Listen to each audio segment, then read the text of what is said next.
Bismillahirrahmanirrahim. Assalamualaikum warahmatullahi wabarakatuh.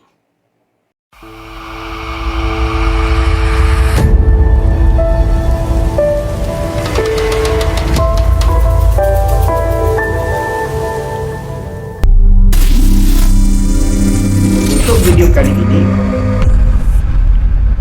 kita akan belajar satu tajuk pendidikan Islam tingkatan 5, Tilawatul Quran.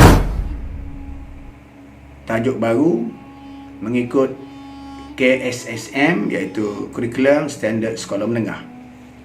Apakah tajuk itu? Tajuk itu ialah pelajaran yang kelima pada muka surat 41, memahami keutamaan dalam tindakan. Dalam surah apa? Surah At-Taubah ayat 19 hingga ayat 20. Apa yang kita akan pelajari? Yang pertamanya, kita akan memahami intisari ayat. Kita memahami terjemahan ayat Al-Quran.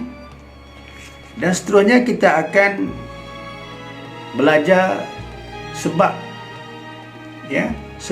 turunnya ayat ini. Dan seterusnya kita akan mempelajari apa itu fiqh aulawiyat ataupun fiqh keutamaan. Jadi para pelajar jangan terlepas peluang ini untuk memahami tajuk baru tilawah Al-Quran tingkatan 5. Seterusnya kita akan pelajari pelaksanaan fiqh aulawiyat dalam kehidupan, yang mana ianya terbagi kepada 3, dari sudut ilmu dan pemikiran, dari sudut amalan, dan dari sudut tuntutan syarak. Dan kita akan mempelajari bagaimana cara untuk kita nak mengaplikasikannya beserta dengan contoh.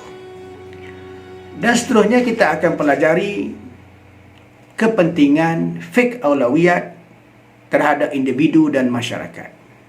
Dan yang akhir sekali, kita akan memahami pengajaran daripada ayat Al-Quran surah At-Taubah ayat 19 hingga ayat 20. Bismillahirrahmanirrahim. Assalamualaikum warahmatullahi wabarakatuh. Apa khabar para pelajar yang dikasihi Allah Subhanahu wa taala? Mari kita sama-sama membaca dengan bacaan yang betul, lancar, bertajwid dan fasih. A'udzubillahi minasyaitonir rajim. Aj'altum siqayatal hajji wa imaratal masjidil haram kaman amana billahi wal yawmil akhir wa jahada fi sabilillah la yastawuna indallah wallahu la yahdil qawmaz zalimin alladzina amanu wa hajaru wa jahadu fi sabilillah bi amwalihim wa anfusihim a'zamu darajatan indallah wa ulaika humul faizun.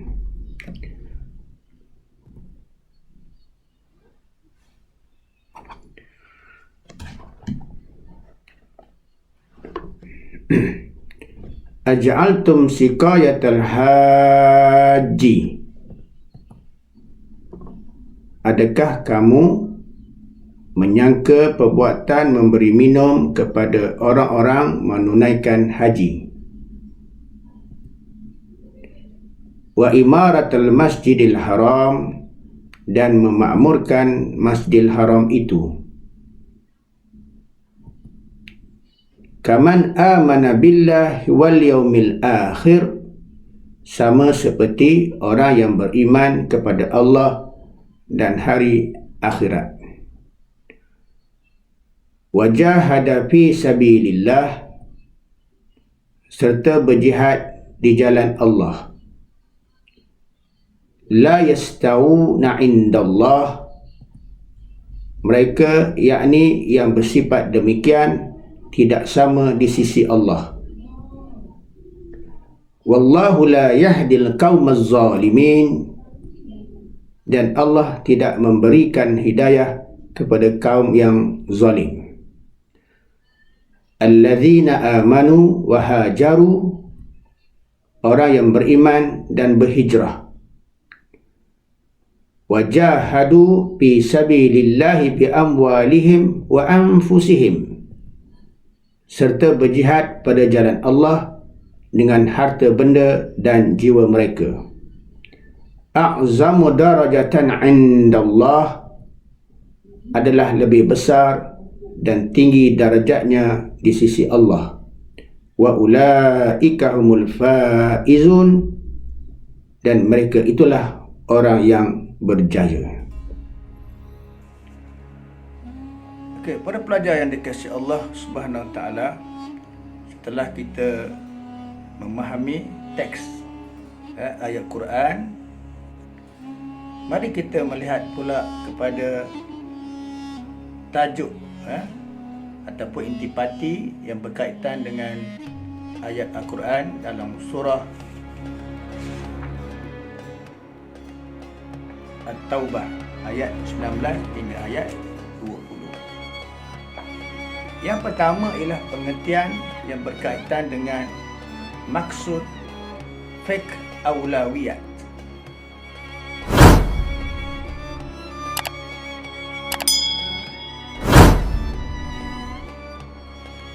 Seterusnya para pelajar, kita pergi kepada sebab turunnya ayat ini, ataupun disebut dalam bahasa Arab asbabun nuzul Al-Quran. Menurut Nu'man bin Bashir, terdapat beberapa orang sahabat berbincang tentang amalan yang mereka utamakan selepas pembukaan Mekah. Terdapat sahabat yang menumpukan memberi minuman kepada orang menunaikan haji. Terdapat juga sahabat menumpukan usaha memakmurkan Masjidil Haram. Selain itu, terdapat sahabat yang berjihad di jalan Allah. Percakapan mereka ditegur Sayyidina Umar kerana tidak sopan meninggikan suara di sebelah mimbar Rasulullah sallallahu alaihi wasallam. Kemudian Sayyidina Umar mengadu kepada Rasulullah sallallahu alaihi wasallam dan turunlah ayat tersebut. Pada pelajar yang dikasihi Allah SWT, seterusnya kita pergi kepada maksud fiqh aulawiyat. Apa maksud fiqh aulawiyat? Fiqh keutamaan. Apa makna fiqh keutamaan? Iaitulah mengutamakan perkara yang sepatutnya didahulukan berdasarkan prinsip syarak. Bagi pelaksanaan fiqh aulawiyat dalam kehidupan, bidang pelaksanaan fiqh aulawiyat terbahagi kepada 3. Yang pertama, dari sudut ilmu dan pemikiran. Yang kedua, dari sudut amalan. Dan yang ketiga, dari sudut tuntutan syarak. Kita pergi satu persatu. Dari sudut ilmu dan pemikiran, maknanya secara prinsip am mengutamakan usaha untuk menuntut ilmu dan memahaminya berbanding dengan melaksanakan sesuatu amalan. Dari sudut aplikasi, yang bermakna dari sudut pelaksanaannya bagaimana? Cara yang pertama, kita mengutamakan ilmu fardu ain berbanding ilmu fardu kifayah. Contoh, mengutamakan ilmu menunaikan solat yang betul berbanding dengan ilmu yang lain. Yang kedua, mengutamakan ilmu fardu kifayah yang menjadi keperluan semasa dan pelengkap bagi umat Islam. Contoh, mengutamakan mempelajari ilmu dalam bidang perubatan dan kejuruteraan. Yang kedua, dari sudut amalan. Dari sudut amalan. Okey, secara prinsip amnya, kita mengutamakan amalan yang baik, manfaat berbanding dengan amalan yang kurang baik. Secara aplikasinya, yang pertama, kita mengutamakan amalan yang baik, manfaat kepada masyarakat berbanding dengan amalan yang kurang bermanfaat mengikut keperluan dan situasi. Contoh, mengutamakan bersedekah berbanding dengan gotong royong. Yang kedua, kita mengutamakan aktiviti kemasyarakatan berbanding ibadah sunat yang lain ataupun ibadah sunat secara peribadi. Contoh, mengutamakan program kebajikan masyarakat berbanding dengan amalan sunat untuk peribadi. Seterusnya, kita pergi kepada secara tuntutan syarak. Prinsip amnya, kita mengutamakan perkara pokok berbanding dengan perkara cabang. Aplikasi yang pertama, mengutamakan amalan fardu ain berbanding dengan fardu kifayah. Contoh, mengutamakan zakat yang wajib sebelum bersedekah. Yang kedua, mengutamakan amalan fardu kifayah berbanding dengan amalan-amalan sunnah. Contoh, mengutamakan membantu ibu bapa berbanding i'tikaf. Yang ketiga, menguasai akidah berbanding dengan syariah.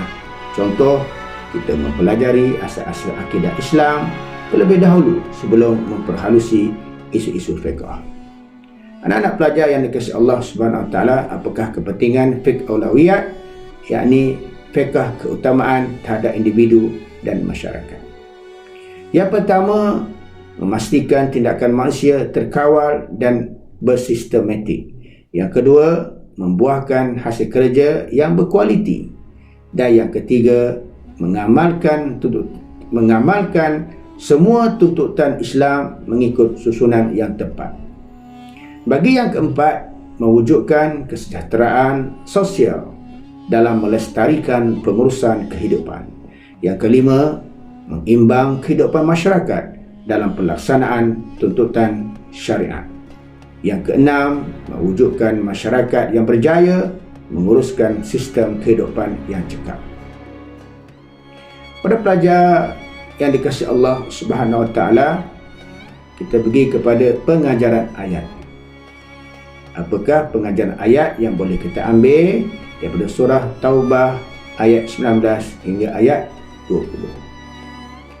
Yang pertama, kita hendaklah sentiasa meningkatkan keimanan kepada Allah dan hari akhirat, kerana keimanan ialah kunci penerimaan segala ibadah. Yang kedua, kita hendaklah sentiasa berazam untuk berjihad dengan tenaga dan harta supaya kita mendapat ganjaran yang besar di sisi Allah Subhanahu Wa Taala. Dan yang ketiga, kita hendaklah sentiasa berhijrah kepada yang lebih baik supaya menjadi insan yang produktif. Dan yang keempat, kita hendaklah sentiasa berlumba-lumba untuk melakukan kebaikan, kerana kebaikan itu akan diberi ganjaran pada hari akhirat kelak. Para pelajar yang dikasihi Allah Subhanahu Wa Taala, mudah-mudahan kita dapat memahami akan intipati, intisari tajuk yang kita belajar berkaitan dengan memahami keutamaan dalam tindakan. Iaitulah prinsip-prinsip yang ada pada fiqh aulawiyat. Fiqh aulawiyat. Moga kita semua mendapat rahmat di sisi Allah Subhanahu Wa Taala. Kita berdoa kepada Allah Subhanahu Wa Taala supaya Allahumma inna nas'aluka ilman nafi'a. Kita mohon kepada Allah Subhanahu Wa Taala supaya diberi ilmu yang bermanfaat. Saya harap kepada pelajar, siapa yang menonton boleh subscribe, boleh subscribe channel saya Ustaz Ashraf untuk melihat video-video yang akan datang yang lebih menarik lagi, insya-Allah. Setakat itu saja, aku lu qauli hadza wa astaghfirullah azim li wa lakum. Wabillahi taufiq wa hidayah. Assalamualaikum warahmatullahi wabarakatuh.